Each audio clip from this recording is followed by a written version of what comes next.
here we are once again. I have a question. Yeah, I have a question. Yeah. Sam Roberts. Yeah. What's the Haps? Why would you take it from me? Oh, come on. It's all I have. Well, not anymore. Now it's mine. I don't know what the Haps Hey, is. when I came up with What's the Haps, I was sitting back one day. It came to me like an epiphany, because I am that sort of a genius. And I said, you know what?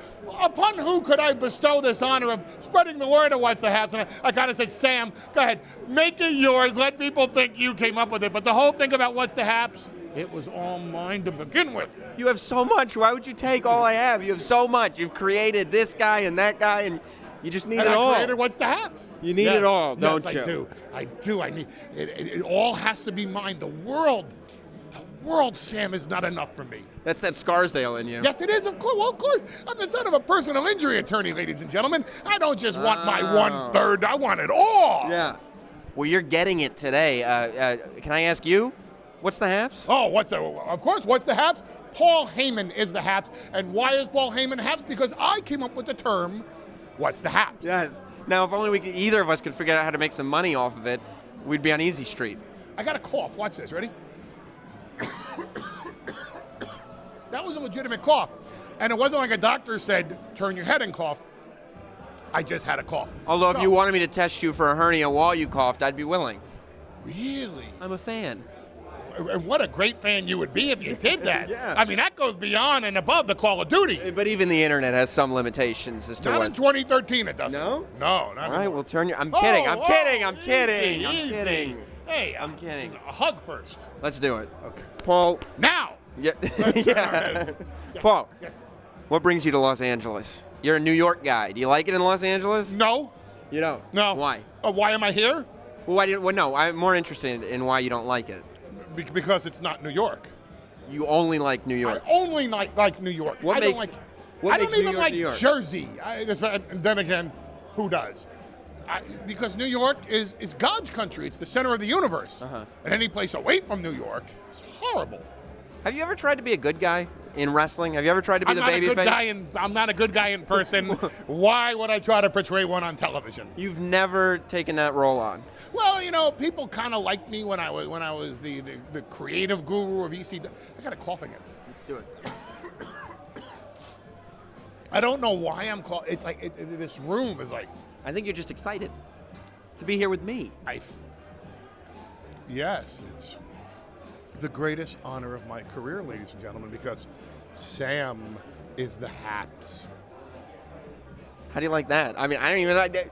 So, SummerSlam. We should talk about something about wrestling. We should talk about SummerSlam. Because the wrestling fans love the camaraderie that we have together.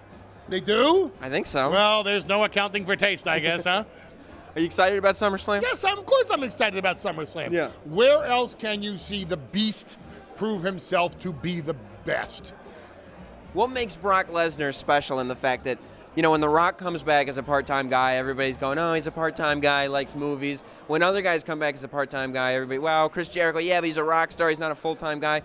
Nobody complains that much about the fact that Brock Lesnar is not a full-time guy. Well, you know, if you had a chance right now to put Muhammad Ali in a time machine, and Muhammad Ali came back in his prime and said, I'm only going to give you a couple of fights, would you bitch about it? Of course not. If you could go back in time and see Michael Jordan at 25, 26 years old at his absolute height, and he said, I'm only going to play 5 basketball games this year, would you bitch about it? And this analogy goes on to any of the true greats. If Babe Ruth could appear today, or Ty Cobb could appear today, if any of the greatest of all time, the once-in-a-lifetime athletes, if Jim Thorpe could appear today, said, I'm only going to do 1 Olympics, would you bitch about it? Brock Lesnar is a once-in-a-lifetime athlete, the only man to hold the NCAA Division I Heavyweight Championship, the undisputed UFC Heavyweight Championship of the world, the undisputed WWE Heavyweight Championship. It's a once-in-a-lifetime athlete, a once-in-a-lifetime performer in this or any other industry.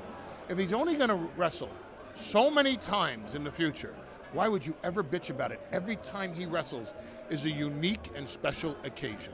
You've convinced me. I have to ask you this. Well, I persuaded you. There's a difference between convincing and persuasion. Explain.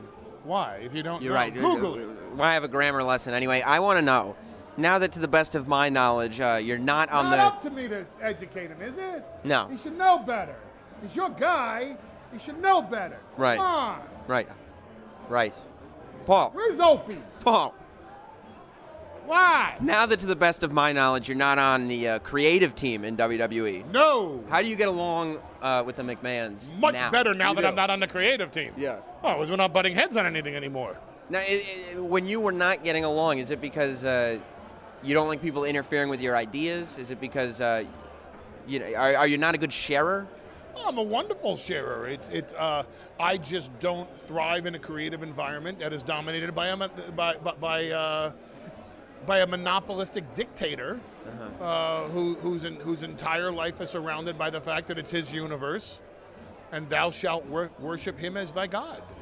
Unless the monopolistic dictator is Paul Heyman. But what would be wrong with that? Because then everything would be right. Come on, let's be honest. Wouldn't I make a great God? Wouldn't I? Come on, I have a sense of humor. I kind of get it. I've messed up as much as anybody else in the world has, so I'll forgive you for your sins. Listen, I get it. You sinned. Loves and gain. Of course you sinned. It's like Anthony Weiner. He's like, yeah, we've all made mistakes. Not as much. Yeah, but he makes the same ones over and over and over and over and over and over and over again. And honestly, with these ugly broads, if you're gonna mess up like that, what did you mess up with, like Candace Swainpool or Miranda Kerr, or at least some super ridiculously hot porn star? At least if you're gonna get it, right, and you're gonna lose it over something that you go, I really lost it, but oh my God, was it worth it?